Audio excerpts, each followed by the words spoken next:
Like to call meeting to order? Okay, so I'd like to call the meeting to order. Hey, everybody. I hope your week's going okay. If it's like the rest of everybody in the world, it probably isn't. But this is going to be a really fun meeting because Ben's presentation is really good, and I actually, for once, have two really good pieces of news that I'll share at the end. So, what do I do after I call it to order? I want to do a roll call. Oh, okay. Can you put is there a way to put the screen up on so I can see everybody better? Okay, I'm going to do roll call. Ben? Here. Oh, there you are. Okay. Hey, everybody. Kathleen? Yes. Kay? Yes, here. Okay. Nancy? Here. Stephen? Here. Stanley?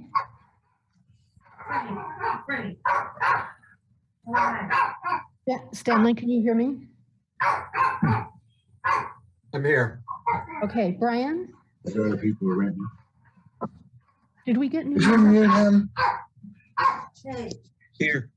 Did I'm we, on Zoom. Kathy, did we get new numbers? No. No. I'm on Zoom. Keep him quiet. Okay, so can you put the agenda up so I can look at it? What do I do now? This is Kathy Richardson, the Interim Sustainability Director. Are there other board members that were not called for roll call on this call? Okay. I will go through a few housekeeping items for tonight's Zoom meeting.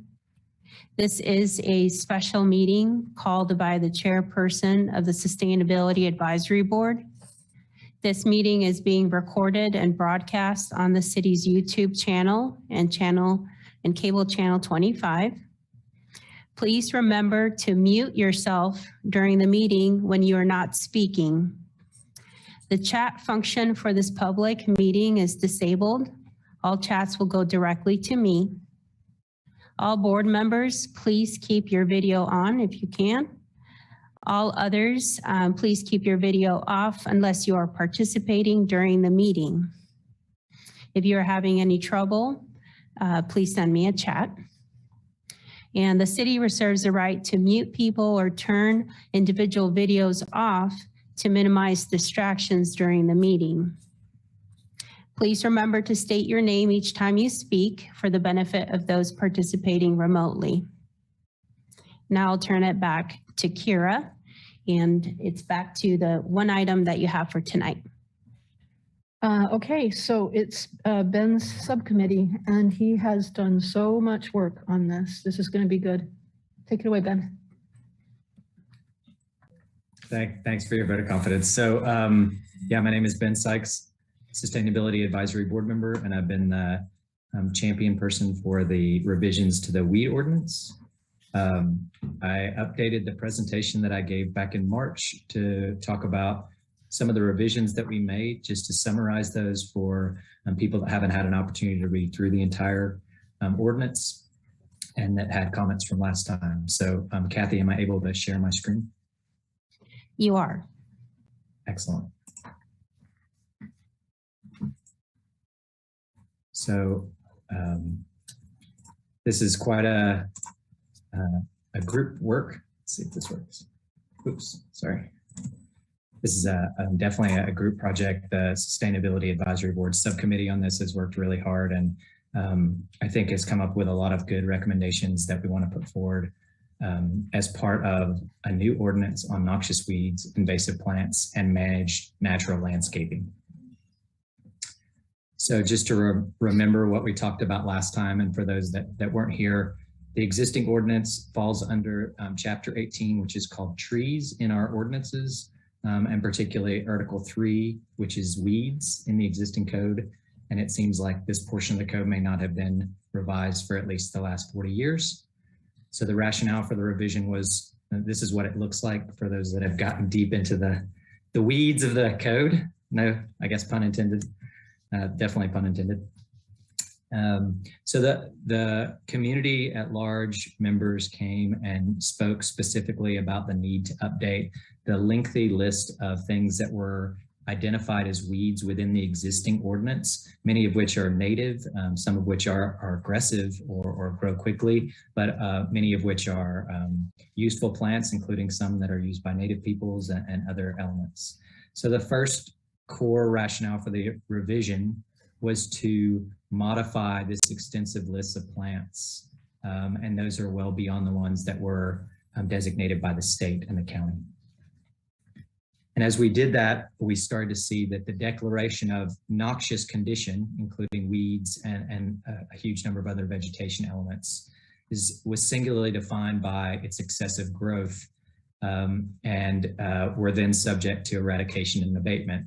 Many of our native plants and many of the plants that people want to use in sustainable landscaping grow larger than what was considered excessive growth.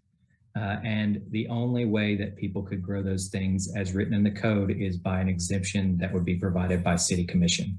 So that was the second core rationale for the revision, was to focus on promotion of sustainable native landscaping and green infrastructure. We went through last time, and hopefully most people here understand the benefits of sustainable native landscaping and green infrastructure, including adaptation to climate change and resilience to those changes, health benefits, economic benefits, and benefits to things like transportation. Also, we want to align the revisions to the ordinance with the city strategic plan and Plan 2040 goals. And at Kathy's suggestion, we were able to go through the specific progress indicators and identify which ones would be affected and hopefully improve the indications that we're meeting those goals by changes to the ordinance. And so in the first place, we want to streamline that noxious weed list, but keep the control over unmanaged plant growth. So we've now aligned the noxious weed list with the state and county lists. Control is still required, and we need to eliminate it or keep it below reproductive height when it can't be eliminated. We do create a plant assessment board that includes a huge number of community members with expertise in this area. And unmanaged growth would still be limited to 12 inches when it's completely unmanaged. This picture at the bottom shows an example, I think, from our community. But the other element of this was to try and promote managed natural landscaping. And so we've done that in a few different ways. First of all, through requirements with the city doing its job through municipal landscaping, the use of native plants in newly developed city areas. The requirements there and in the private area are for more than 50% of the area, to be native or sustainably landscaped. So this would be an example on a new development. So the city would need to do that. And then in new private developments, at least 20% of the pervious surface would need to be managed as a sustainable landscape unless it was exempted somehow. And for that, in those areas, at least 50% of the plants would need to be native if it was native landscaping or xeriscaping. There is a setback for all of these things that are aligned with city code. So the other things that we added with some feedback from our community members was first to develop an educational program and materials with our community partners. So specifically we wanted to develop simple reference sheets for developers. If they're going to be required to do this, then we would want to have clear information for what that means and how they could do it. This is an example here for how it was done in another area for xeriscaping, the materials used and how to install them. We want to work with our community partners to create public education programs. That includes tribal members, landscaping companies, and many of the community members that are already creating native plant resources that they sell. So for example, the Grassland Heritage Foundation and Monarch Watch have just had spring sales of native plants.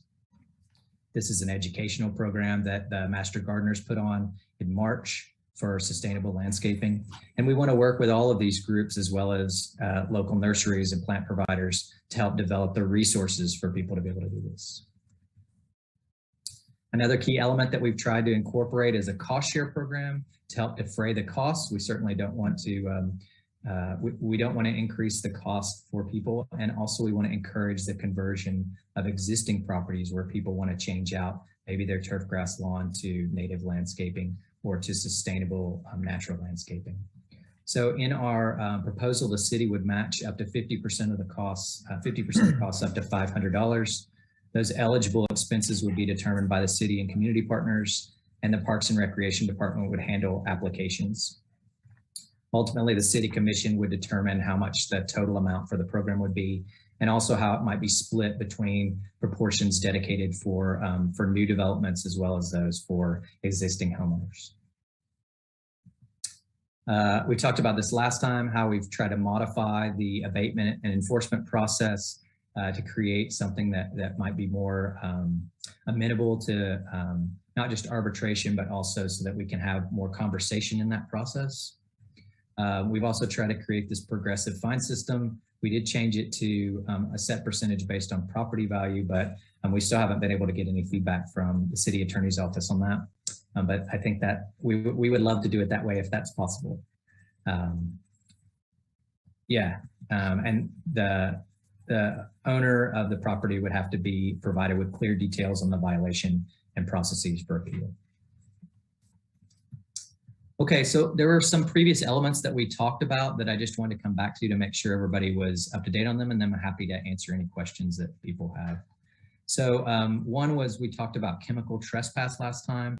Landowners are responsible, obviously, for the appropriate use of pesticides. That includes in managed natural landscaping. But in consultation with city staff, the chemical damage to adjacent properties would be viewed as a civil matter. So that's a private nuisance. And so that's how it would have to be dealt with. So it's not covered as an element as it was in the previous draft for chemical trespass. We have removed the element that was to show who the complainant was, so that anonymity is maintained. We still are awaiting feedback from the city attorney's office on a couple of things, including the progressive fine possibility. And then we do want to align this clearly with federal grants and city planning. I have talked a few times with people in the stormwater management plan, and they have offered to give us presentations, which I know Steve was really pushing for, about what the city is doing in terms of infrastructure grants. And I certainly believe that some of the offsets that we could create here could be funded by a lot of the green infrastructure that's being funded by things like the EPA through the new bipartisan infrastructure law. We also want to integrate this with the specific stormwater management plan for the city, and of course the city development code, which will be revised over the next 2 or 3 years. So that's my spiel. I'm happy to answer any questions or go through the ordinance as much as anybody wants.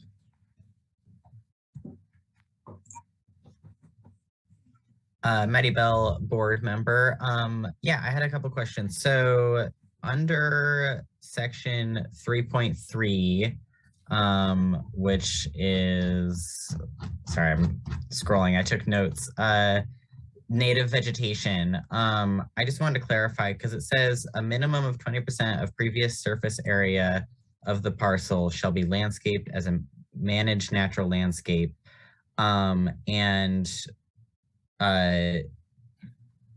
Wait, sorry, is that this right section?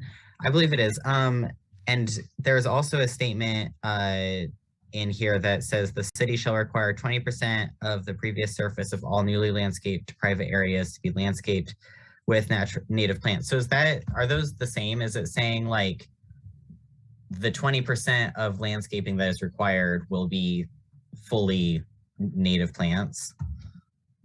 Yeah, so thanks for that question, Maddie. And I think we went around about this in March as well. This is how I think these things are usually stated. I'm definitely open if people think language will make it simpler.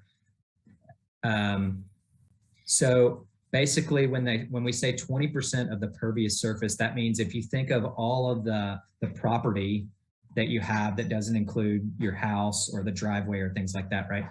20% of that in a new development would have to be set aside as a managed natural landscape. But if you are doing native landscaping, 50% of the plants in that 20% area would need to be native plants. Does that make sense? So it's not a, one of them is like how much area it is, and the other is what proportion of that area has to be native plantings. Okay, so it's not the 20% of landscaping needs to all be native. It's only half of the minimum required landscaping needs to be native. Yes, and in fact, it needs to be managed sustainable landscaping. So we've tried to provide pretty clear definitions of what that is, but that includes a huge number of elements that it could be, including things like urban agriculture. So if they wanted to do 20% of the pervious surface as a urban agricultural garden, that would still be considered as fitting that requirement under Can this. you raise your hand on this stuff? I'll show you. Okay, so the 20% refer to both the minimum amount of the property that needs to be the pervious part of the property that needs to be landscaped, which is a requirement by the city, and then that 20% fully needs to be sustainable, but what sustainable means can vary. And another way you can meet that requirement is having half of that 20% be native plants. Yeah, so I think what you're getting at is what would be the absolute minimum that people could get away with. So under this, you could have essentially 10% of the pervious area that was 100% native plants, and you would still fit the definition of what this requirement is. So it's a pretty, again, we're not trying to mandate that everybody turns their entire lawn into native plants if they want to 100%. That is the bare minimum of what the requirement would ask for. You could also take 20% of the area and have some native plants mixed in with some non-native ornamentals or other things that people want to. Yep. Okay, great, thank you. Yep. Stan, it looks like, has his hand up. Hey, Ben. I was wondering why in exemptions 2.2, places like parks and the new McGrew Nature Preserve, those types of areas are not included in the exempt areas. So I'm thinking of like Dad Perry Park and Centennial Park and places like that that have a lot of wild growth, native growth. Why are they not included in the exemptions? Well, I think there's one practical reason is that this is literally almost the identical exemption list of what was in the model ordinance that we used. So I haven't changed it much from that. But I think I would also say that the Parks and Recreation Department would be responsible for the upkeep of existing parks. But this would not, if, for example, there was a new park that was established or something like that, I do think it would fall under this ordinance. But I'm certainly open to adding an exemption for parks. But let me think about that, Stan, because if there was a new area, let's say Dad Perry Park, and they developed a new part of Dad Perry Park that was, let's say it was in overgrown forest or something before that, and then they wanted to develop it so that there were plantings there and people could walk in it, wouldn't we want them to use native plantings in that new area? I guess I'm thinking of, if you have a new park area, does it have to be a managed landscape? Do you have to go in and keep things 12 inches and lower under the definition of managed landscape? Because it says managed natural landscaping is required and shall apply to all newly developed public and private buildings, developments, and land. So if we have a new park in our city, then do you have to go in and manage the landscaping for that open space? That's my concern. Maybe then what we should put in here is something about Parks and Recreation managed land, because even at all of those other parks where they have a big big riverine area where there's a lot of overgrowth, they do still try and go in, for example, and clear out honeysuckle or some of these non-native plants. But obviously, I think you're right. It doesn't fall under like they need to go in there and make sure it's either 12 inches or it's got, nice borders around the edges of it or something like that. I think that's what you're getting at, right? Yeah. I was just thinking about the future expansion of Lawrence. As we annex new areas, we'll probably annex some open space. and we're exempting out in here, you know, things like rights of way and golf courses and agricultural lands and cemeteries, but not parks. So anyway. So you'd say a simple suggestion would just be to include parks here as an exemption. Yeah, you might want to consider that. Okay. I have another question on, in chapter 3, it references a city horticulturist. Yes. Do we have one in Lawrence? I don't know. I'm curious. We do. It used to be Crystal, and the new one, sorry, I don't have their name on the tip of my tongue. Kathy may know. I was Tyler? just curious. Tyler, thank you. Tyler is the new city horticulturist. That's good to Yes. know. And then you're using the term pesticide as also including herbicides. It's kind of a generic term for herbicides. Yes. Pesticides, yeah.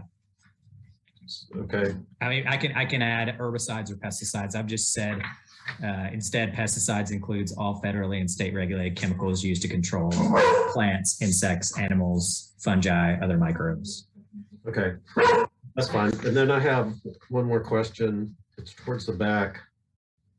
Oh, in the definitions, I have a couple questions. One is on the definition of native plant species. I think you've changed that a little to, anyway, it says native plant species are any plants or cultivars of plants occurring naturally within the municipality or the Midwest or North America and not brought to the region. I'm confused. How can you have a cultivar that's not brought to the region? What am I misreading there? Well, I think we talked about that earlier, and how it was originally read was something like, what, not developed by man or something like that. There was some language in there we didn't like before. I guess what I was thinking here is that if you have, let's take bee balm or a native plant, right? A native whatever, milkweed or something like that. But it's been bred so that there's a, a swamp milkweed cultivar that the Douglas County master gardeners have kind of grown so that that's what they sell. That's what I think we want covered here, I think. Like a cultivar is just, in my mind, is just a strain, right? A particular variety of a plant species, right? Yeah, so I guess what I'm thinking of is I bought prairie fire crabapple trees and planted them on my property. And the reason I picked those is because the crab apples hang onto the tree in the winter, and then it provides food for birds. But it's a cultivar, it's not, I don't know that it's a native species. So is that something that would be not allowed anymore? Is what I'm trying to figure out. I kind of Well, this doesn't cover any still trees. We haven't addressed trees at all here, but certainly, well, it says any I plant. guess, are you or asking, cultivar. would it be considered a native plant cultivar? Yeah, is it something that would be banned? Is it considered a native plant species? I mean, I don't think we're trying in any of these cases to ban the use of those things. We're just saying if you have that 10% or 20% or whatever that you're setting aside for that managed natural landscaping, and you're using native plants there, these are the ones that we consider. And again, the Plant Assessment Board, that's why I added this here as well. The USDA and the Plant Assessment Board can be consulted for exactly the kinds of questions that you're asking, Stan, because there will be people that say, hey, I bought this, does that count? And I honestly, I would kind of defer to these local members that include people like, landscaping companies and tribal people and, natural heritage inventory people at the biological survey. Those, I think people can have more expertise on those things than me. All right, that is helpful. It's not to ban it. It's just to say if it's going to qualify as a native plant species. That makes more sense. That's what I was reading incorrectly. Okay, the other thing in the definitions, I think there could be a better definition for tree, like a woody perennial plant or something on a single trunk. But you've got a definition for meadow landscaping, And the term meadow landscaping is not used anywhere else in the document.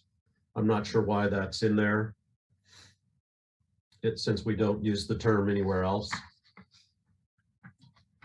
Yeah, I think some of the committee members just wanted to give us as many examples as possible of what we would consider managed natural landscapes. And so under D there, where it says managed natural landscapes, basically we created some examples of those that include everything from J to P. Okay. No variety landscaping, xeriscaping, urban agriculture, permascape, meadow. So that's, you're right that we haven't mentioned that one explicitly, but any of these we would consider as falling under and qualifying as a managed natural landscape. All right. I did not catch that reference of the J through P. That's okay. That's really helpful. Those are all the questions I had. So I guess my only comment would be maybe consider adding parks to city parks to the exempted area. Thank you. Yeah, thanks, Dan.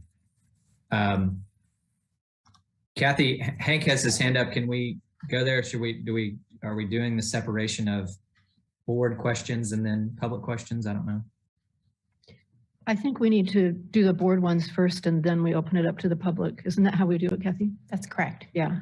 Thank you, Kira. So I'm perfectly happy.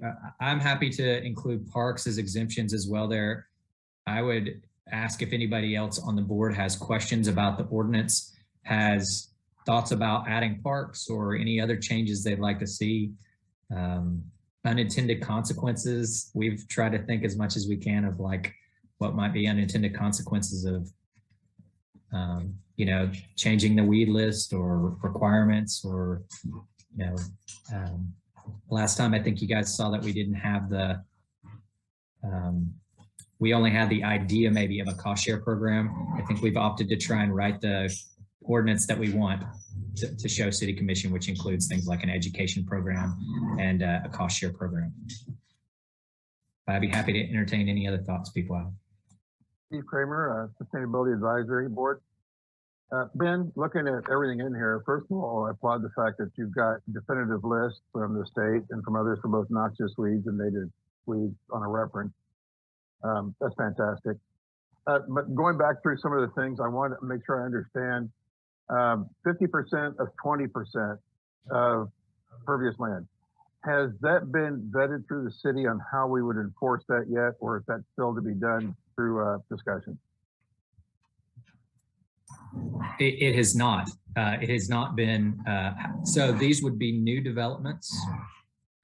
The question I think still remains for me whether or not that's the responsibility of the developer or of the owner that buys the property that often might be undeveloped. And that's an important point that we need probably city attorneys to weigh in on or city commission to have ultimately say in.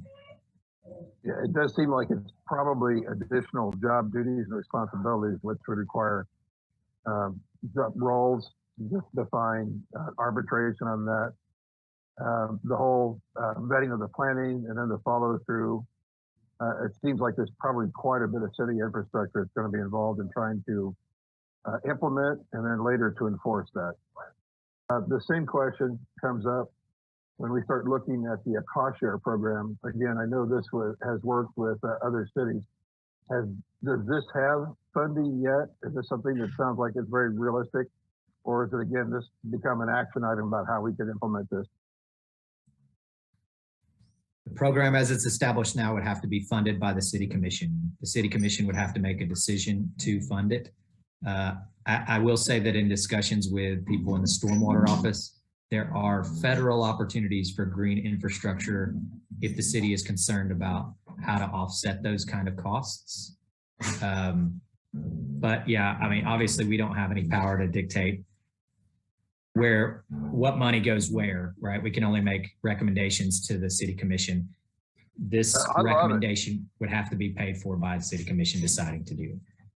I love it. I love the fact that it's there. My question really is about where does the responsibility for defining and detailing this infrastructure for implementing this, enforcing the 20%, 50% rule, and then also potentially are the fines, scaled fines? Did you leave that in here? I did. I think there was some discussion with city staff and others that it would be nearly impossible on a practical manner to get income taxes, state income taxes. So, but there is public information available about property values. And so there is still in here a progressive fine system based on property values. So here's the question. There's three different parts of this that aspirationally I think are really good. The question is, where do the details of this get worked out? Is that something that our board would make a recommendation of? Is that paid staff trying to figure it out? I know city commission's not going to do it. They're going to delegate it to somebody. Who's the somebody? Is it you? It is definitely not me. I don't know. I don't know if it'll come back to us.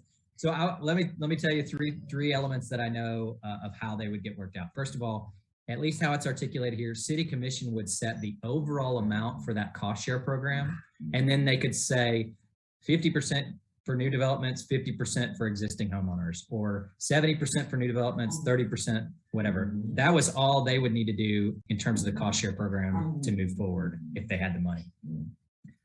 The applications for the cost share program, as we wrote it here, would be handled by the Parks and Recreation Department, which does have expertise, including horticultural expertise for, yes, that qualifies as a sustainable landscaping, green infrastructure that would help with stormwater. The last part, who assesses the 20% of the 50%? Is it native plants or not? I agree with what you've said. I think we would have to have some training either within, the municipal services that's assessing those things, or I do think through the educational programs as well, though, we can kind of preempt some of that by saying, here's what qualifies. Like that one sheet that I showed there, having a sheet for developers front and back that says, here's all the things that would qualify, and here's how you do it. Here's where you get them. Here's who to contact at the city if you don't know how. That will hopefully preempt a lot of hemming and hawing and staring and measuring, number of plants. Oh, I think you have 47%. I know you're not quite there, So those are all my thoughts on that, Steve. And I don't know if that helps. It's just what I thought about it. It does. I'm going to suggest something. I know for the city commission, they're not going to be able to sit there and try and figure all this out. They're going to need a recommendation within the proposal. And I see this probably as 3 appendices that are attached to this, or supporting documents or something that might suggest it. I'm willing to help jump in on this and start doing some of the dirty work, but I think there's also a portion of this that's probably going to fall back to paid staff. Kathy, help me out here. There's only so much as a appointed advisory board that I think we could dig into. How would we go about this if we were going to try and define to some greater detail? Let's talk about 4 sections of this about the actual implementation and execution. This is Kathy Richardson, Interim Sustainability Director. So Steve, just clarify for me, you're saying that if you take 4 of these sections to work through further, how would you go about that? Let's take an example. If we're going to require all new developments to have 20% of the pervious land within a sustainable landscape, and of that 20%, half of the vegetation within that area would have to be native plants. There's a number of things that will have to be worked through, such as somebody submitting a site map about where this area is. It's going to be part of the application process for development. Second part's going to be, there's going to have to be a review, and it might be the plant board, but I think the plant assessment board is a higher level functioning committee. Somebody's going to have to determine whether or not their plan meets the guidelines. And then is there or should there be an inspection at any time that they have actually carried through with their plan? Now, those are all parts that I think the city commission would want to have a proposal about how that would actually be handled, because they've got way too much on their plate to be trying to figure out details like that. Who would they normally pass that to? Would it be back to us, or would it be to somebody along the page? I would say, so if the Sustainability Advisory Board was ready to move forward with just presenting these recommendations on the ordinance changes, even if there wasn't the full review from the city attorney's office, just to have that conversation with the city commission. And you can start that conversation similar to the single-use plastic discussion. It's a much larger discussion than just presenting the information once and it's a done deal. There was a lot of work and a lot of staff that was directed to work on that ordinance at that time. So something similar might occur with this topic as well, where city staff, along with, again, Sustainability Advisory Board, this subcommittee that Ben is leading, and others that are maybe not involved in the subcommittee, if this is something that commission wants to move forward with any part of it and there's additional work to do or research to bring back to them, I think that's where you're kind of dividing and conquering to bring that information back to the city commission. Your recommendation is to get this in front of the city commission and let them nod that this is a good direction to go, and then take further steps after they give their basic approval. I believe that was the discussion and direction that the subcommittee was wanting to go forth with. I'll let Ben speak to that, but I thought the subcommittee was feeling ready to go to commission soon, to get scheduled to be on commission, as long as the advisory board was in support of that, so that they can start the conversation at the city commission level. That's much clearer. Thank you very much. You're off the hook, man. Yeah, I'm happy to answer other questions. Kay had a question. I know Matt Yes, also had one. Kate Johnson, Sustainability Advisory Board. Generally, whoever is responsible for doing the tall grass and weeds ordinance is like the code inspection group. I would think that a lot of this, even maybe the plan review, would be in that same section of the city work. You know, I don't know, but at least in a lot of other municipalities, that's the way it is. Yeah, thanks for that, Kay. And I believe at the staff level, that's Brian Jimenez right now, and it has a couple of people under him as well.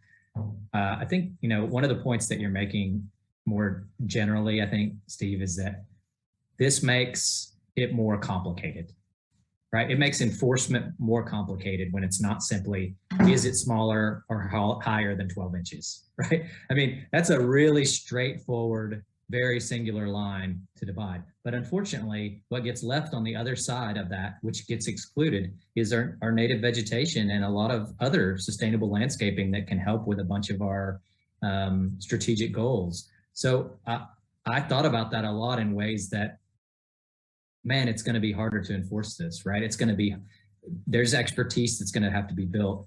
But as Kay said, I do think people like Brian Jimenez and other people in the staff are going to have to already have some skills that go beyond, you know, is it managed or unmanaged? There are other things that we try and suggest in here. For example, the use of borders and the use of other elements that show people that you're managing it, rather than, you know, you're just not doing anything. Somebody shows up and go, oh, it's a managed natural, you know, that's not the equivalent, but those are the kinds of conversations that might have to be had at some point.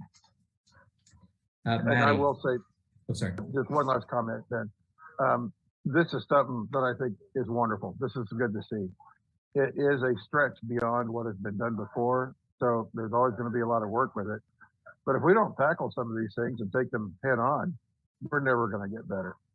So I think this is beautiful. It's why when it comes time, I'd be very happy to volunteer time to start chasing down some of the details and make this happen. So I think we want to move in the right direction. I'm done. Maddie, go ahead. Cool, thanks.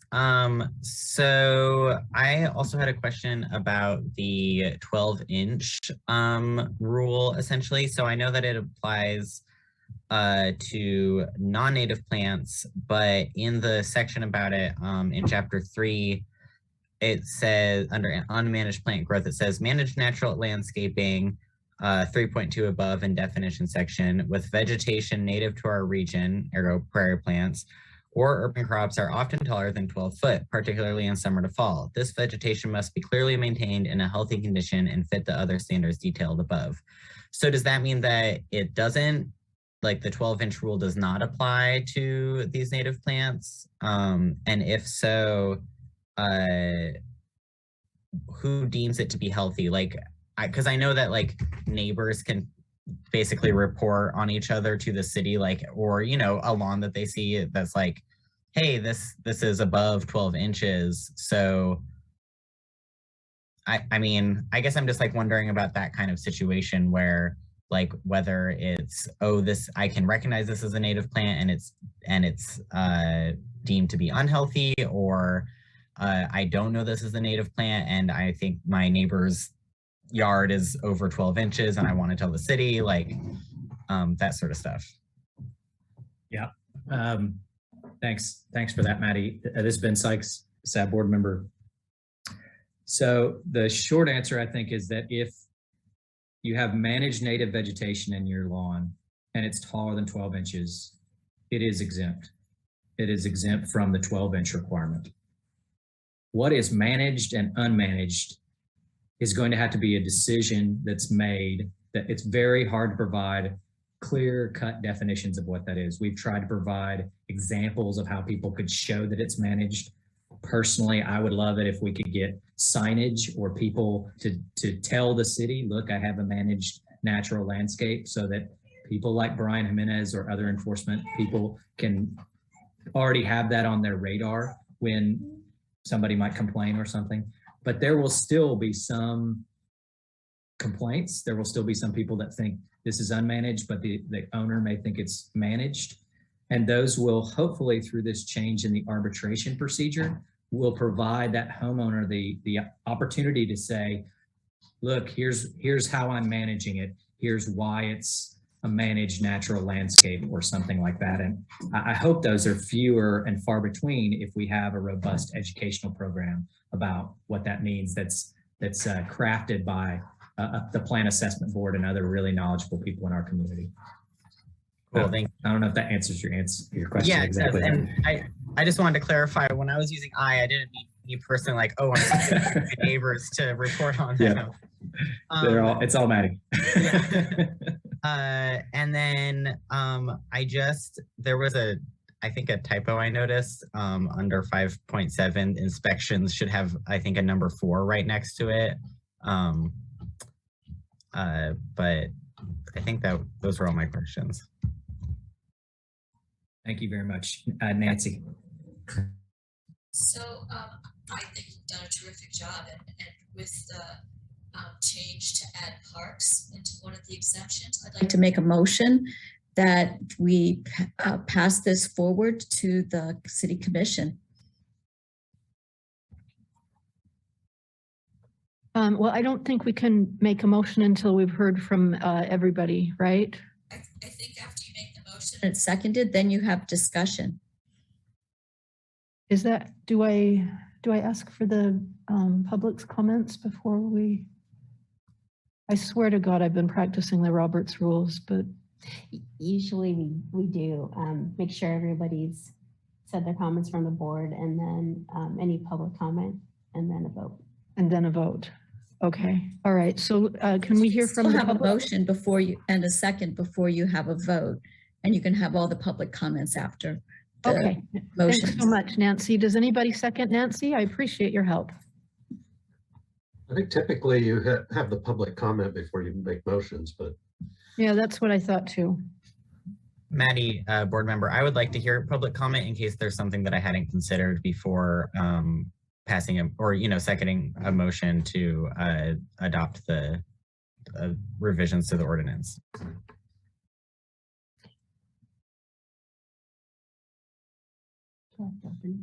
Okay, can I open the public comment, please?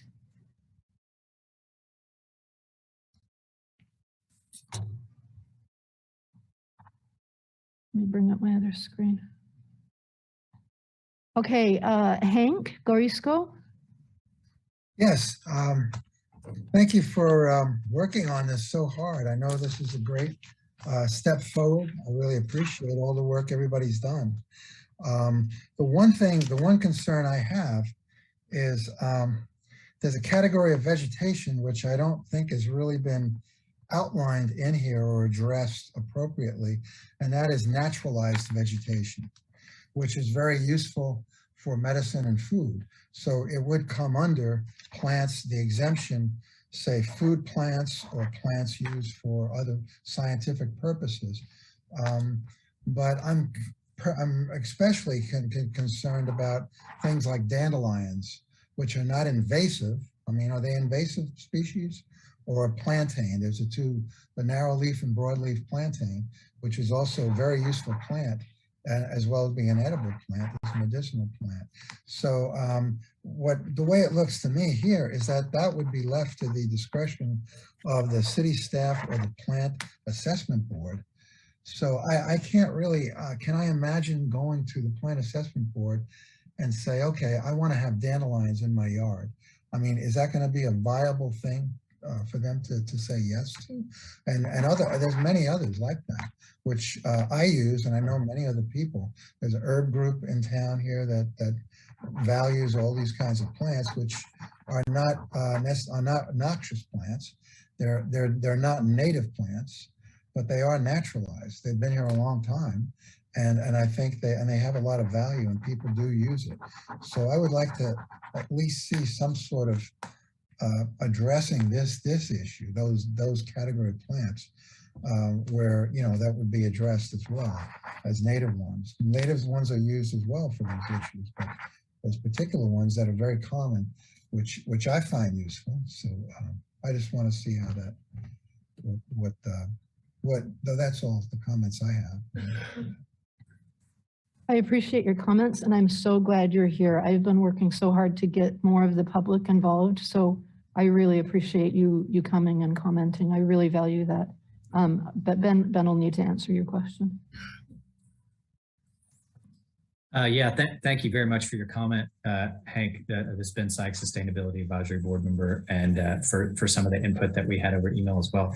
I guess we have a couple of subcommittee board members from the public that aren't on the Sustainability Advisory Board that also share your interests and the elements of using naturalized plants for lots of things. I think one of the challenges that we had was figuring out where to draw the line, if there is a line.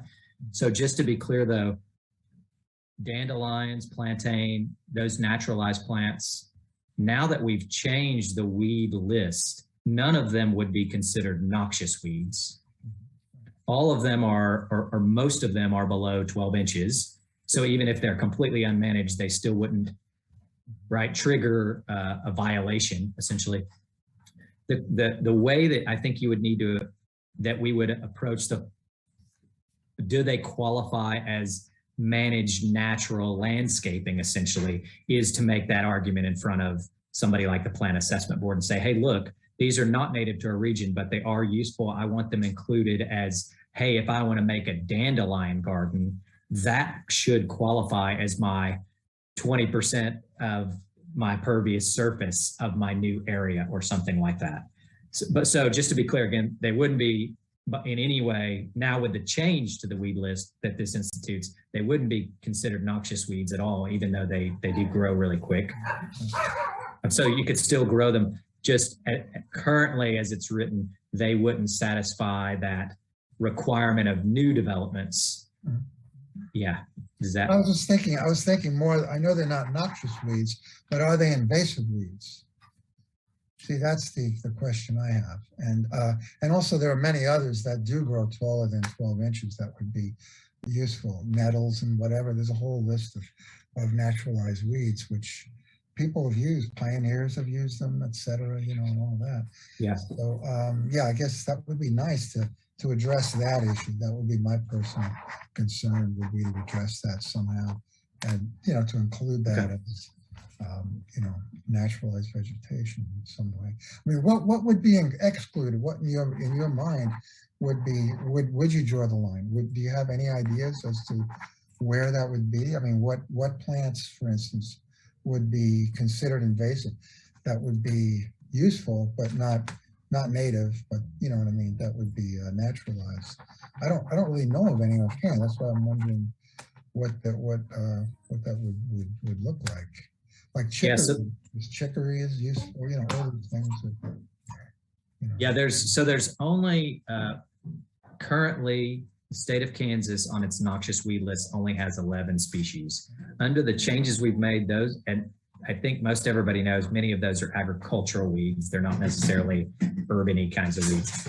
But those are the only ones currently that would be outlawed as invasive or noxious and necessitate control. Any other weeds, any other things that people consider weedy or grow weedy or things like that would not be, would not trigger necessary to control unless added by a plant assessment board. Right. So only those 11 species that are currently, that's like bindweed, you know, knapweed, leafy spurge. So many of the ones that you suggested, nettle and all those things, those were actually, I don't remember if it was, I think it was you, Hank, like you and other members of the public first spoke to the fact that that weed list we have on the books right now contains many of those species. So they are all no longer considered necessary to control under this new ordinance. Okay, great, thanks. Thanks so much, Hank. I appreciate that. Who else has a comment from the public? Got Michael Allman.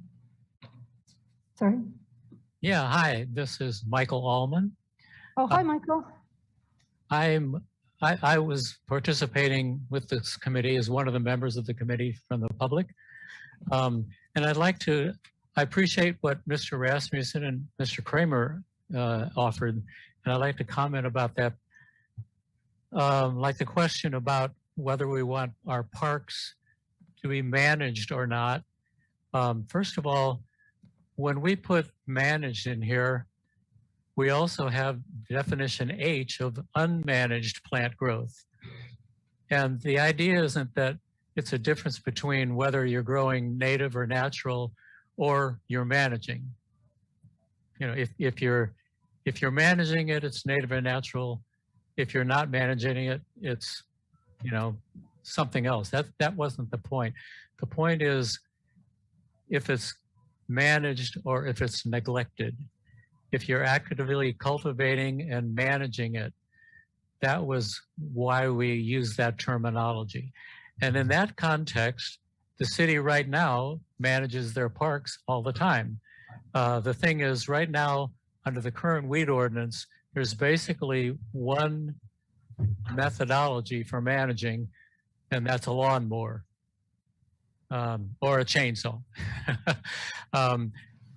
When we wrote this, we wanted to broaden that definition of managing, that there's all kinds of ways to manage a landscape, you know, through mulching, through pruning, mowing can be part of that,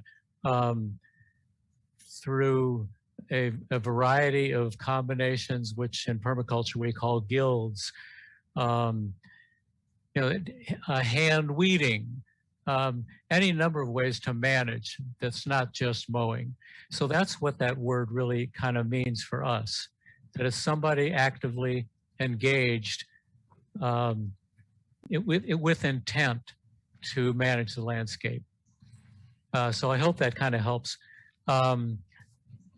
And Mr. Kramer, your points about implementation are well taken. That is definitely going to be an issue because there's going to be a lot more to do to figure out, you know, if this is within the bounds of the ordinance or not. The way, and Kay Johnson kind of got it there, that pretty much it's city staff. It's not going to be volunteers like the board members or me, or, you know, I'm not going to be involved in enforcement. It's going to be city staff. But right now, there's two departments that kind of handle these issues. One is the planning office, the city planning office. And they look at site plans. They look at land platting, and site plans. So when somebody lays out the site for their house or apartment complex or whatever it is, they have to show a lot of detail on where the sidewalks are, where the street trees are, where the stormwater might run off, you know, any number of things. And just like right now that the city is considering exterior lighting ordinance to add to the requirements, when the city planning staff looks at a site plan, they now add to their checklist exterior lighting. So when this comes along, city planning staff will add to their checklist 20% of the land has to be natural landscaping. And they'll look at the site plan. They'll say, no, that doesn't, that's only 15%. You need to have 5% more. So that's pretty standard that every time they look at a site plan in the planning office, they'll look for that. But likewise, it could be, as far as what plants are then in that 20% area, most likely, like Ben pointed out, it's going to be the Parks and Recreation Department because they have that expertise. It could be building inspection because the building inspectors come to a site and see if everything has been put together correctly. This is after the planning office said the design looks good. The building inspectors say the design is implemented correctly. But maybe they're not going to be handling anything beyond the actual building. They may or they may not, but I would think it would be Parks and Rec. So that's my take on how implementation happens. It's going to be just part of the routine of what staff does every time a development plan comes across their desk. And I could mention also, Mr. Groisco talked about naturalized plants. The definition in section K in the definitions, natural landscaping consists of plant species intended to be growing to their natural height and form in naturalistic settings and combinations. It doesn't define which kinds of plants, but it says they could be naturalistic settings. And once again, it's going to be Parks and Recreation that says, okay, if you're managing a garden with a lot of dandelions and you're managing it and you're controlling it and you're cultivating it, you're not neglecting it, that qualifies. So it'll be a judgment call, I think, in any of these cases. Somebody might want to grow nettles that grow 4 or 5 feet tall. They're a naturalized plant. I've grown them. I decided I didn't want to because they tended to be a little aggressive, but they're not particularly aggressive if you manage it. I just didn't want to manage it anymore. So it's going to be a judgment call. That's all I have to say. Thank you. Thank you. It's great. Thank you so much, Michael. You have been a really invaluable member of that subcommittee. You've done so much work, and I really, really value your input. Thank you so much. Thank you, Kara. Are there any other members of the public? Brian Emerson. Who is it now? Brian Emerson. Oh, there you are, Brian. Hey, how you doing? Good. I wasn't going to contribute because I'm sorry, I actually don't know Robert's rules very well. But two of us. It gave me a thought of a question. You talked about some educational brochures and such that that you might produce for developers and homeowners and all this, so that they can know what can count and what responsibilities they have and all this. I assume that those materials would all be available to the general public, but I wonder if those materials might have suggestions of some of those useful, specifically useful, rather than simply native and, you know, maybe pretty plants that that people could grow. Yeah, thank you for that, Brian. This is Ben Sykes, SAB board member. I would love to see that. In fact, I would say that we have some community members already that do those things. We have, you know, the Natural Heritage Program. Sorry, I have them all on my list. Master gardeners do a lot of outreach. Monarch Watch, those groups that will sit down and say, what kind of lighting do you have? What kind of area do you have? What are you looking to plant? So, you know, I think we need some simple stuff like a brochure that says, here's what you have to do to meet these things. And here's, you know, for example, how you could get a match. And here's what the value is of sustainable natural landscaping, right? Here's what you could get out of it. But those deeper things that are like, hey, here's some suggestions of plants you could use that would work well together or that could be good in a specific part of your lawn. I would love that to be more like outreach that might be combined between our community groups that frankly already have that expertise and are really good at it with city staff like Parks and Rec that hopefully would work more together to implement this kind of thing. I'm not sure, did that answer your question?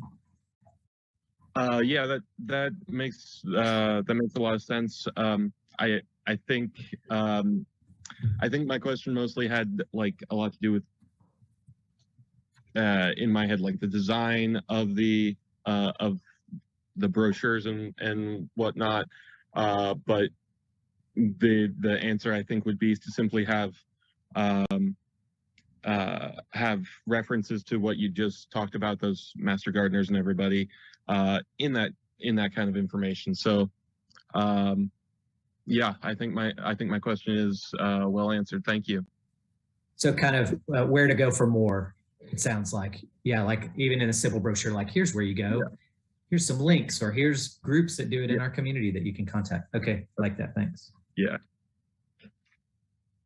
Thank you so much, Brian. It's I just know from personal experience, it's really hard to show up to these meetings, and it can be intimidating, and sometimes it's a friendly experience and sometimes it's not. So I really, really value you showing up and asking your questions, and I hope you'll keep coming to these meetings. We really need as many people, as many members of the Lawrence public as we can involved in this. So thank you. Are there any other members of the public? Marie Alice. Yeah. Where is she? Oh, there you are. Hi, Marie Alice. How are you? Fine. I saw this meeting when I was trying to track down something about community gardens, and I was told by Kathy that this is a one agenda meeting, but it is something, it was a subject about weeds is a subject that was very dear to my husband.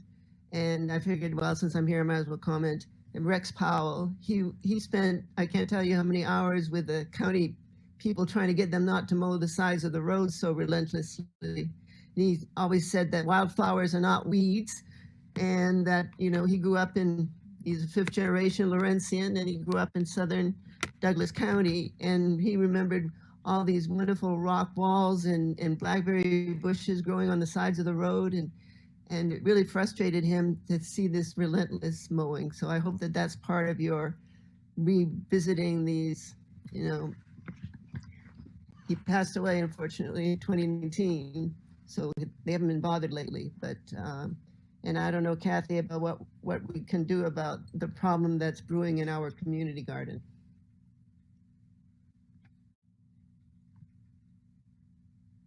Thank you so much for your comments. I really appreciate that. Our usual board meetings are the second Wednesday of every month at 5:30 p.m. and you can join by Zoom. There's always that link on the city website. I really hope that we'll see you at our June meeting. Do you have any thoughts for her? Yeah, this is Kathy Richardson. Or we're not having a June meeting? The interim sustainability director, and Kira's correct on when the regular board meetings are. I do know that your item is a little bit more urgent and, you know, time sensitive. So we have heard from a couple, and I believe there's a couple or three of you on this Zoom meeting with the same concerns for the city and county on your common ground plots. So like I mentioned on the chat, I have been talking with Kim and Umut, which are county staff that oversee the common grounds community garden programs. And tomorrow morning, I will also have a call. I did receive your message via the chat of your concerns. So I will chat with them tomorrow morning and make sure that we get back to you and the others who are waiting for a response. Okay, thank you very much. I appreciate that. Thank you, Mary Alice. Are there any other commenters from the public?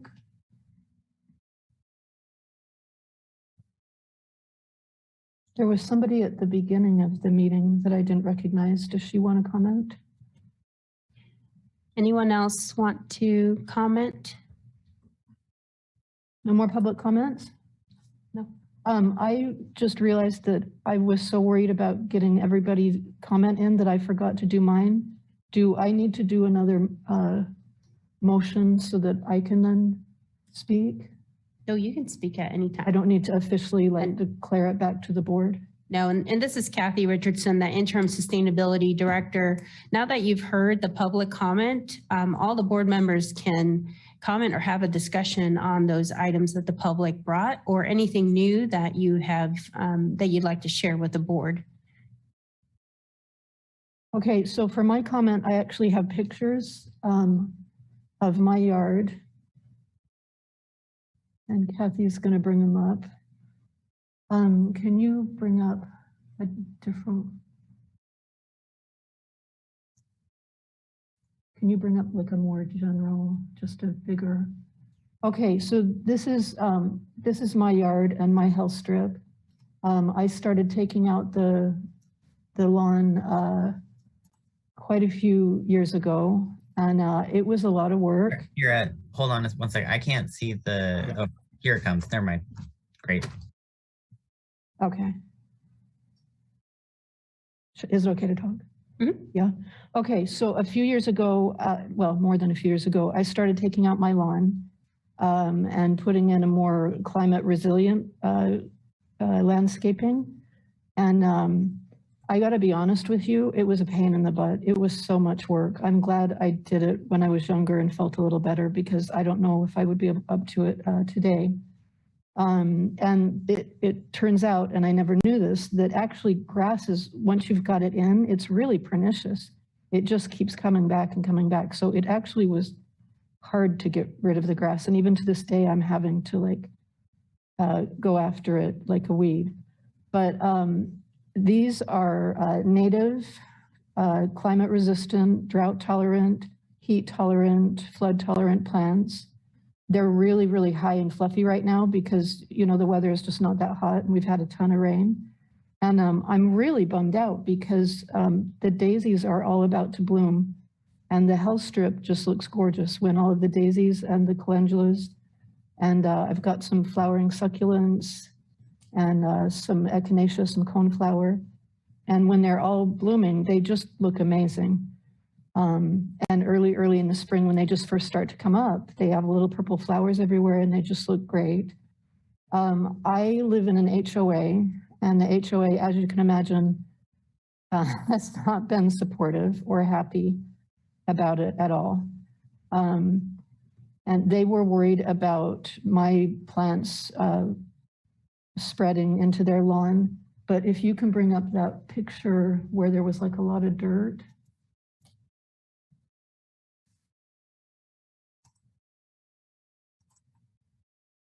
Okay, so the greeny planty side, that's my edge, that's my boundary.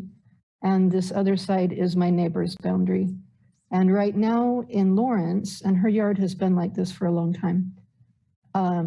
In Lawrence right now, my yard is something that gets harassed and her yard is considered fine. And is there one more with kind of more of the dirt as well, where it's kind of showing more? Anyway, I'm sure you saw from like all of the dirt. my plants don't spread. I deliberately chose really, really vigorous plants because I needed to get it filled in fast because the HOA was freaking out. But the reality of doing organic and sustainable gardening is that it takes a little bit of time to look good. You can't just make it look good like with other kinds of gardening. So I wanted something more vigorous, and I did want something hardy. But as you saw from the dirt along that area, and there's, I might not have uploaded it. There's another picture where it shows her more like regular lawn, and there's no spreading whatsoever. Well, people on both sides of me they mow so frantically, like all the time, and they use chemicals all the time. My plants just don't even have a chance of spreading. So again, everything looks super fluffy and kind of high right now. But once it gets really, really hot, and there's not as much moisture, everything really kind of subsides down. I don't know if any of you know, I've been out of town dealing with a family crisis, and then I got COVID, and it turns out COVID and lupus are not a great mix. And I'm still not recovered. And my yard just looks like that without any maintenance. When I got back into town, that's how it looked. So it really was a ton of work, but right now it's almost zero. Oh, sorry. I cannot take a good picture of my roses to save my life. It's embarrassing. Anyway, my yard looks like this with almost no effort. And it's organic, it's climate adapted, it's climate resilient, it's native, it's drought resistant, it's heat resistant, it's flood resistant. But again, even the crappiest and weediest and sparsest lawns in my HOA, they're considered fine. Not only do I get harassed, I had a really vindictive, he's not the same one I have now, but a few years ago, I had a climate denier HOA president, and he actually was friends with the guy who, I don't know if he's still the same guy, Ben, but he was the guy who would come out and inspect things and then write the tickets or the fines. And because the HOA president was friends with him, he got the guy to send me a letter of violation without even coming by and inspecting my yard. And the city had actually scheduled a mowing. They were going to come mow it down. They wanted to take me to court. It's been a lot of work, and it's been a lot of emotional effort. And again, the lawns where they just don't look great, they're dumping tons of nitrogen and pesticides into them. They're dead zones. There are no insects, there are no birds, I have so much wildlife in my yard right now. I have almost too much wildlife. I'm turning into Mr. McGregor. But I'm sorry, I'm not really good speaking off the cuff like Ben. Let me look at my notes. Okay, so this is a really important policy, Ben's policy. And I appreciate everybody's attention to the details, like the really, really fine details, because it's really important that we are supporting people's environmental actions and their desires to live more sustainable lives. And if we get that codified, then there won't be abuse, like the kind of abuse that happened with me, where the guy issued a citation without ever seeing my yard because he was friends with like an HOA guy. Like, that's indefensible. And you guys know me, I'm a fighter. So of course I've been fighting this because this is the reality. We are in active climate collapse. We have no choice but to do things differently. And I know that's emotionally uncomfortable for some people, especially because we have been in just, so much trauma and still ongoing and escalating trauma. I know it's emotionally uncomfortable, but we have no choice. This isn't something we can decide whether or not to do. Lawnmowers put out, not electric lawnmowers, but traditional gas lawnmowers put out more CO2 than cars. And again, a lawn, people have been treating their yards like an extension of their house. They've been treating a front yard like it's a living room, and they turn them into dead zones. So this is something we have to do. We have no choice. All right, I wrote down some stuff, and I know it's a pain in the butt when people just read their notes, but I mean, I'm a public speaking disaster. We all know that. All right, so, oh, and let me just say, like, for the record, there's a lot of environmentalists around town and locally and statewide who don't like me because I love lawns. I love mowing the lawn. It's like my whole love of like dirtbag cars. I used to love mowing my lawn. Like in Florida, I had a little grapefruit tree. Sometimes the grapefruits would fall on the ground and I would run over them and there would be grapefruit mist everywhere. And I did the fancy lines. I really love mowing lawns, but they're indefensible. They were originally put in as a status symbol to show that rich people didn't need to use their yards for food or for livestock or for anything. And we're heading into not just a serious financial crisis, but a food crisis, and along with active climate collapse. So this is a really important piece. It seems maybe like it's trivial, but I feel like this could be a cornerstone for us because it's going to help so many people, and it really will be a meaningful gesture. All right, I'm going to read my notes, and just bear with me, guys. I'm sorry. I know it's irritating when people read. All right, green cities are desirable locations, especially climate refugees. For climate refugees, 70% of Americans are terrified of climate change and furious with lack of genuine climate action planning progress.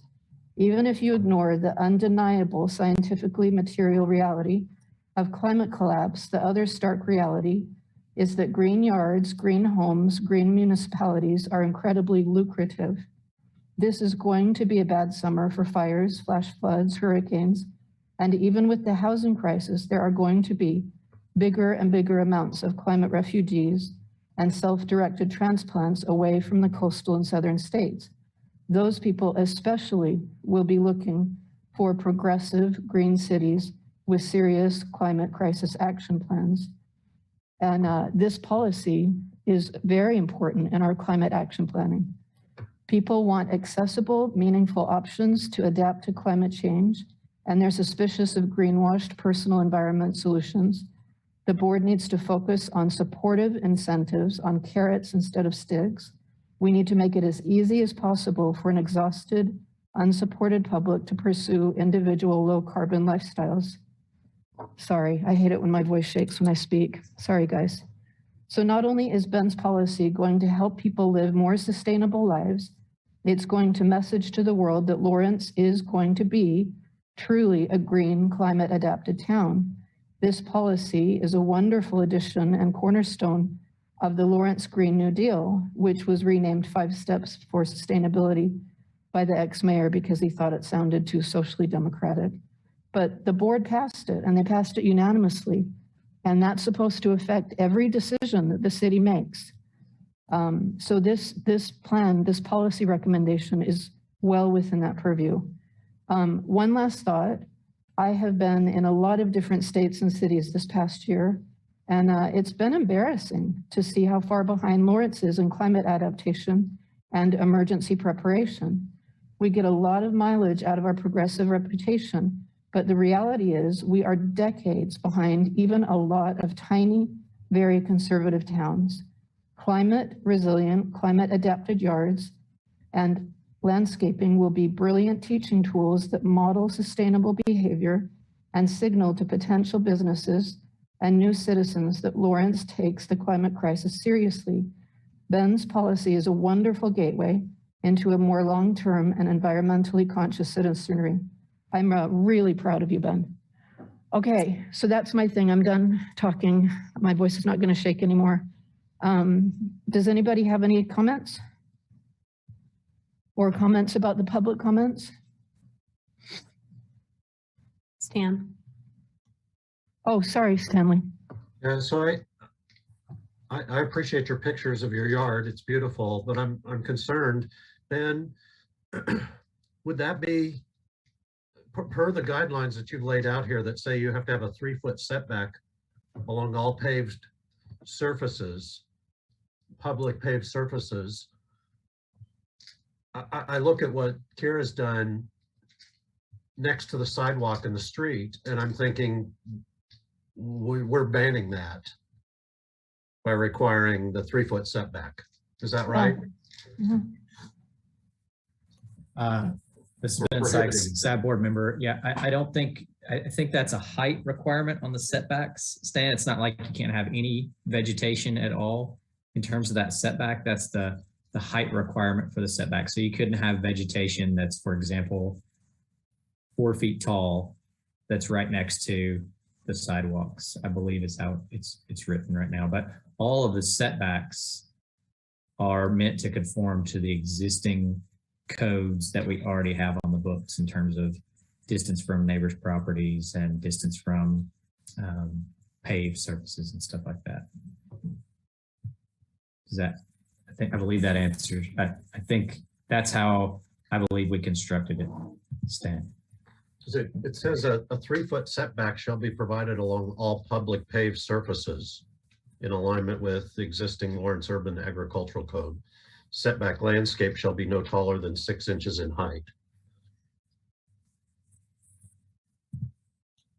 Yeah, so I don't think Kira's vegetation, I haven't got out a ruler for how tall her vegetation is, but that's something that, again, the enforcement or the final details of what that would be set down as would have to. I do think that, for example, Stan, if people wanted to grow sunflowers to their naturalistic height and it was within that 3 feet, or big blue stem or some of these other native plants, that would probably be considered in violation of that setback.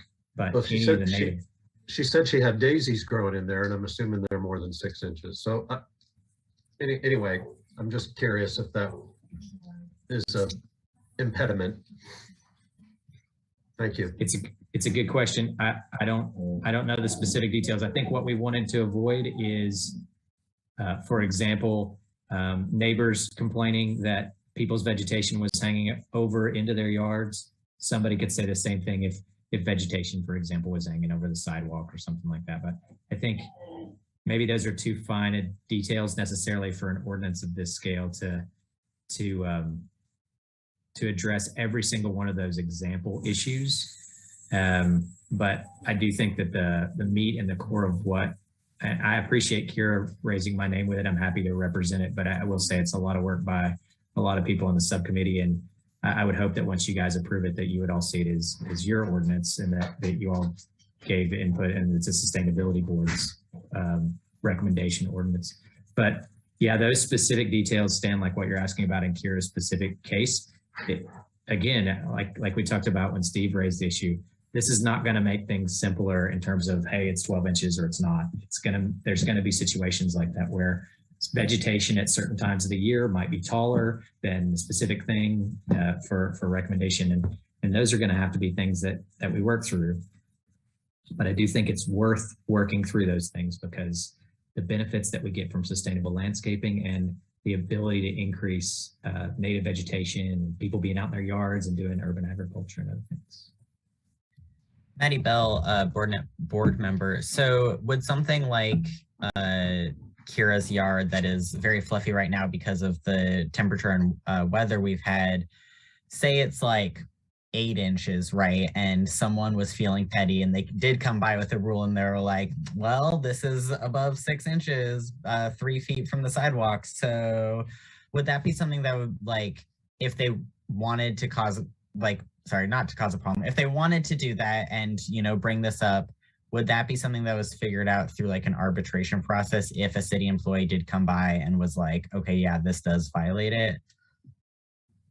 Yeah, so that's how I would imagine it, Maddie. Thanks. This has been Sykes, SAB board member. I would imagine that, you know, first and foremost, like I had a tree. I don't want to get into too many examples. We had a tree with a big branch that fell in the middle of my yard and I went half of that cut. Well, I went over and talked to my neighbor first and said, hey, can I cut your tree? It's on your property, but there's a big branch hanging over my house and I really don't want it to fall. And they said that they would, but they didn't want me to cut down the whole tree, right? They just wanted me to cut down my half. So hopefully those conversations can happen between neighbors. If there's no resolution, and like you said, people are stuck in what they see as a problem on one side and not the other, they could register a complaint. The person from the city, just like they do now, would come out and assess whether or not it's a violation. After they assess if it's a violation, based on the changes we've made, they have a longer time period to try and say the reasons why they don't think it's a violation. There is also an arbitration procedure, which between the city and the homeowner. So if that can't be resolved amicably, it actually can go in front of district court. It can go in front of the court system, and they can assess whether or not they think it is, if that can't be worked out within 30 days. And to clarify with the arbitration and court stuff, there were mentions of a property owner being, I guess, culpable for charges of those processes. That was only if it was deemed to be a violation, right? Okay. And that they had I don't remember culpable or what 14 days, or sorry, not, maybe culpable is the wrong word and it's like too legally binding, but just like like it was like the city can charge the property owner for things like, I think, attorney fees or court fees or something like that, in the case of I mean, I guess I could just look at the document, but I think you're thinking of mitigation, like if they have to come out and do like clearing or something like that of an unmanaged property, which is actually how it's written now. If they have to come out and clear stuff or mow stuff or do whatever for management, they can charge you. They can basically put a lien on your property taxes to do that. In this case, if there's an arbitration and you ultimately were deemed as being in violation after the arbitration and after district court, you would be liable for the management that they had to do because you wouldn't do it, essentially. But there's now a much longer, not much longer, a much different path in terms of arbitration for you to contest that doesn't simply include municipal staff that decide, mainly because it's a more complicated procedure now. It's not simply, a ruler, yep, 12 inches, right? So we'll have a more complex system. Okay, cool. Just because something I think about is like, okay, how do fines and fees impact low income folks in our community? And is it unintentionally taxing people for being poor, essentially? And I didn't want this, like, what is an awesome revision to the Noxious Weed Ordinance to unintentionally be doing that? Thanks, Maddie. I would love if we could get some feedback from the city attorney, but also that the city commission could take up this idea of a progressive fine system, because I think I agree with you wholeheartedly. And, we thought as well in the subcommittee, one of the reasons that people might not mow their lawn is because they don't have time and they don't have money and they don't have a working lawnmower or they don't have a wet, they're running kids everywhere or whatever their reasoning. So I think that could be a way in which we could help address that problem through changes in the fining system. But I don't think we have anything on the books, maybe even in Kansas, that does something like that. I don't know if there may be a very good legal reason why we can't do that. We've been on here like an hour and a half. This is Kathy Richardson, Interim Sustainability Director. You do have a couple other public comment if you choose to take it. There's Kathleen and Michael that would like to speak. Yes. Yes, my name is Kathleen Hamilton. I was the previous garden manager for 1313 Pinstraight. And I heard Marie just mention a little bit about our garden issue. I was listening along and listening about how our economic hardship is hitting some of our communities. Well, we have 14 plots in our garden, and there's only like 4 people that have managed to plant something. It's only because, like in my plot, I have strawberries that are annuals and stuff like that. So they'll come back every year. It is such a sad thing to have our current garden manager not approve our application. So our gardeners can plant their produce and save that for this upcoming winter. It is very sad to see that. And we desperately need your help in correcting those situations. We don't have any more confidence in her to guide us as our garden manager. So we do need some legal elements of removing her from our garden.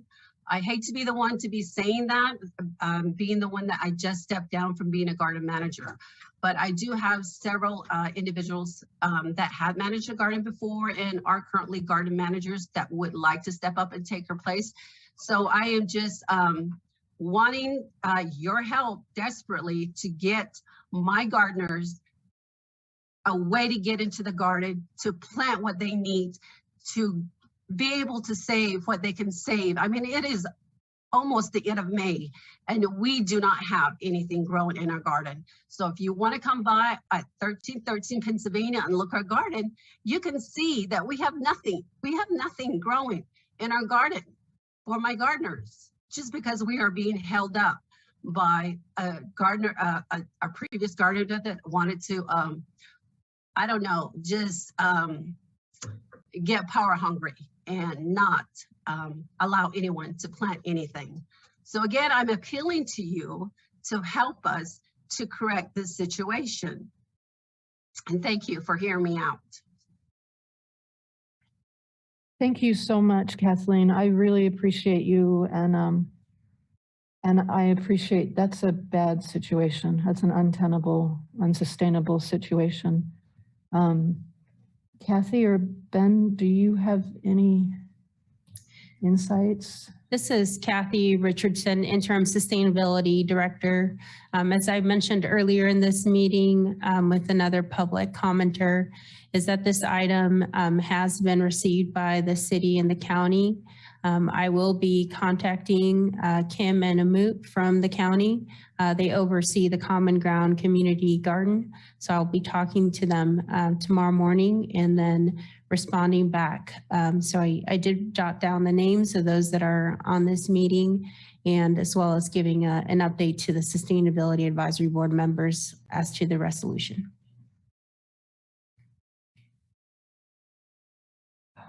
Do you have any thoughts about that, Ben? Are we're clear on that? I'm really sorry. I don't about that specific garden. It sounds like it's not related to the agenda item that is on for tonight. Okay. The other public comment you have is Michael Ullman. Okay. Hi, thanks. Michael. Thanks. Once again, just a clarification. That question about the setback. I think maybe we didn't craft that very carefully, and maybe we should look at that again. We tried to harmonize that with the current urban agricultural ordinance, you know, that people can grow food in the city. And that one requires, let me see where it is here. I think we got the setback the same, but the height is wrong. The setback and the height for the urban agricultural code says 3 feet tall. And I'm not really quite sure how we arrived at 6 inches. My assumption actually was that it was going to be 12 inches. But in the urban agricultural code, the way that plays out is you can grow any kind of food you want within the right of way, you know, between the sidewalk and the street, as long as it's not taller than 3 feet. And we tried to mirror that, but I think we need to look at that height requirement again. Maybe 3 feet's too tall for our purposes, but it's a good question. But yeah, it shouldn't preclude growing natural and native plants, only their height. Thank you. Thank you, Michael. I appreciate that. Ben? Yeah, this is Ben Sykes, SAB board member. I mean, if people feel strongly about the, just as we did with the parks, if feel strongly that we need to change those. Yeah, I agree with what Michael said. I think we were trying to align them with what the existing code is on urban agriculture. We definitely want in those right of ways, we don't want obstruction of views, which I think is something that we discussed. And I'm happy to change those if we want as an element of voting on whether or not we think this is something we should move forward. Yeah, okay. This is Kay Johnson, Sustainability Advisory Board member. I would hate to see that 3 foot be planted on a street edge, because you may not be able to see a child if you're backing your car out. Usually the ordinance is 12 inches if it's turf. That to me would be more reasonable. 6 inches, I'm not sure where he came up with that, but it seems like it should follow what the current ordinance is. That's a very good point, Kay. This is Ben Sykes, SAB board member. I absolutely agree. And so with the changes of including public parks as exceptions, even though we've discussed how those are actively managed, so they would, but we can include that as the exception. And changing the setbacks to 12 inches. Does anybody else have substantive things that they think we need to change in the ordinance before we vote on it? Or is there any other general comments? Yeah, this was Stan Rasmussen. The one that Maddie noted where you need a, what section was that? Yeah, I got that. 0.4. Yeah. You need a 4 in front of the word inspections. Yep. So I've got all those in there now. I just need to put in the change the 6 inches to 12 inches on the setback. 12 inches. 3 foot setback, 12 inches. And the parks under that, I already have as public parks. And then I have the, yep. So I have those included. Steve. Ben, SAB board member, Steve Kramer. You may want to provide a quick provision on how to augment exemptions in the future. We're not going to be able to think of every possible exemption. You just may put some sort of responsible party that's in charge of adding or deleting exemption clauses or special cases. This has been Sykes, SAB board member. Thanks, Steve. There is a thing in there for adding noxious species through the plant assessment board and a collaboration between City Parks and Rec, the Plant Advisory Board, and some other group. Sorry. This is more of a relationship to like parks. Okay. You know, when you say that there's designated land use areas that might be exemptions to this ordinance. I can think of a number of other examples too, and rather than try and create an exhaustive list, there might be some sort of responsible party or board that can allow exemptions to the ordinance. I don't believe that that's cited anywhere within the ordinance now. So, I mean, I'm not sure you really want to exempt the board, the parks, from this ordinance. We may want that guidance in there for city officials, but a certain park under a site plan could be given an exemption by a board. It might be the plant assessment board. It might be city planning board. Somebody should be able to allow an exemption to the ordinance for different land use areas. So you might suggest from a tactical perspective of actually how to do this, instead of under exemptions adding public parks, you could say any other additional exemptions can be taken on a case-by-case basis as assessed by Parks and Recreation or something like that. I think that's how I would handle it. You want this to be a living ordinance. And the more you try to hard define the only exemptions without a mechanism would require the ordinance to be amended, which would have to go through a law change. So it might be good to have some mechanism, whereas we designate part of the 4-H fairgrounds to be a public demonstration area where we show 5 different kinds of gardens that are accessible to master gardens maintain. Rather than try and save that part of the fairground, might be easier to have a board that can provide exemptions from the ordinance.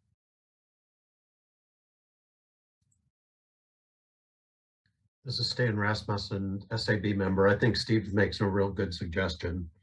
Makes it more of a living document that can be flexible. Which is the same thing you've already done for your plants, Ben. You've got a plant assessment board. You just need to name a board that can exempt public land use areas or other land use areas from the ordinance as applicable.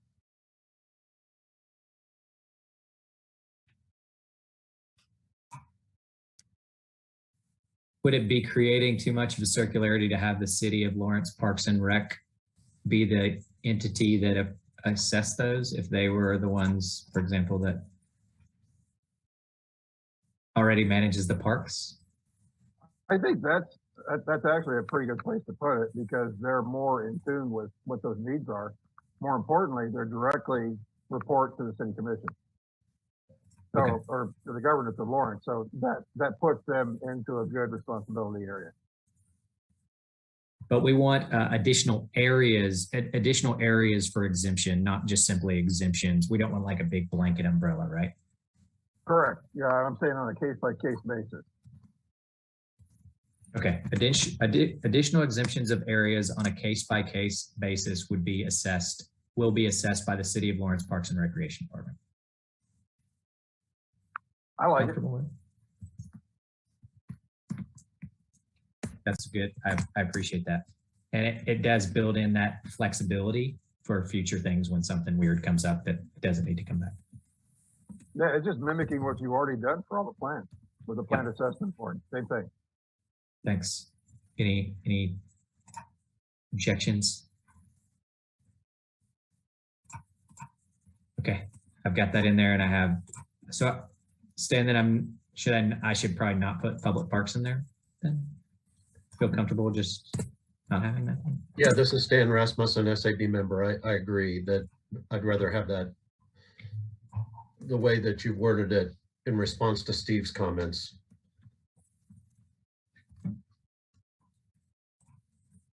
Excellent. Got it in there. Any other thoughts? Now might be a good time for a motion. I love motions. Can I make the motion now? Please So, do. I make a motion that we accept the ordinance with the described changes that Ben just finished describing, and ask the city commission to consider this. Seconded. I beat you, man.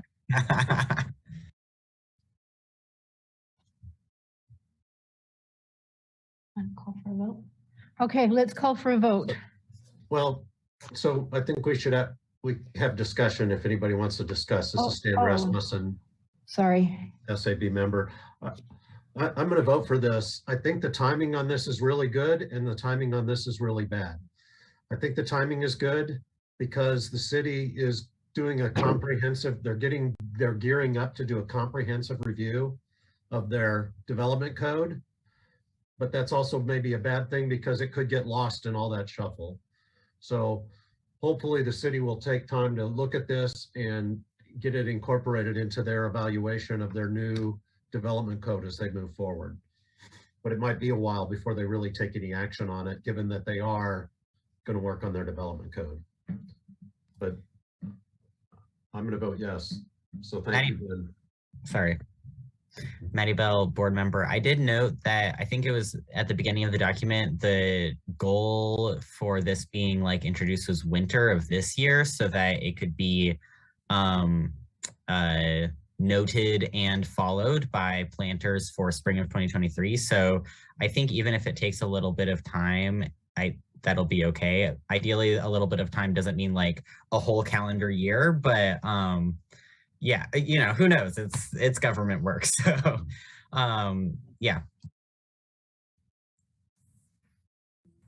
Yeah, this has been Sykes. I mean, there's some publicity right now. Hopefully, if you have a lawn, you know that you have to mow it a lot because of all the rain and sun. There's a lot of stuff about no mow May that's been going around in the news and stuff. So, you know, those to me stand on the hey, get it in front of them now kind of picture.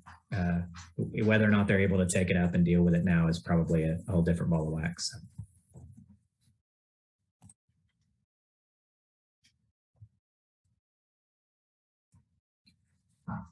Okay, so If we there's- still, sorry. No, sorry, Ben, go ahead. No, I was just gonna say, if there's no other comments, you go ahead, Kira. You're the chair. Well, I was just going to say, I think we still need to vote, right? Wait, no, everybody didn't vote. Kay, what do you vote? Yes. Nancy, you already voted? Yes. No, you didn't. Stephen? Yes, Stanley? emphatic yes for Ben and the committee. Stanley, yes. And Maddie, you already said yes. Yes. And I vote yes. Okay, so the motion passes. All right. Ben, Hooray. Did you vote? Sorry? Yeah, I didn't vote, but I vote yes. Oh, sorry, Ben. I vote no. This ordinance is the worst. Sorry. Twist. Ben is against the thing he's been working on for so long. Sorry, I'm getting a little loopy. It's been a little bit.